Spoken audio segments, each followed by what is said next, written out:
So economics, I suppose, is classically defined as the science of about the production and the distribution, the exchange of wealth. So it's a science of what we think is valuable. And in that sense, we think it's valuable to look at economics. It's a particular way of doing that. And I think you can see that there's not one kind of economics. And over the last couple of centuries, people have thought about economics in very different ways. And some people have objected even to the word economics. So until the middle of the 19th century, basically, I think it was more common to talk about the science as political economy.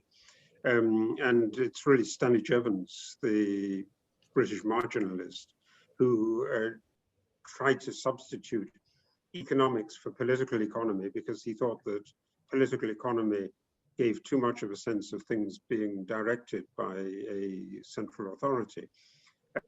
But that usage itself really comes from Aristotle, and economics, the household applied to the city, is the kind of concept that Aristotle had. And some people really even push back on that. So the Austrian economists, Hayek, didn't like the word economics at all and wanted something else that was the science of exchanges. But I think the fundament is that it's the knowledge about what's important, what's valuable. And in that sense, it's really always there at the basis of every kind of discussion. There's a second thought that occurred to me in this, which is that many people think that economics has become more important over the course of the last century or so.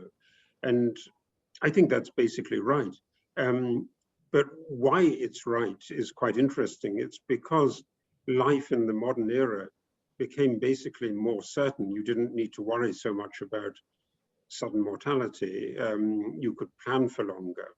And as a consequence, thinking about these longer term questions and viewing them through an economic lens became more central. So since Aristotle, people have thought about economics as a central science, but I do think it's become more central over the course of the last 150 or 200 years.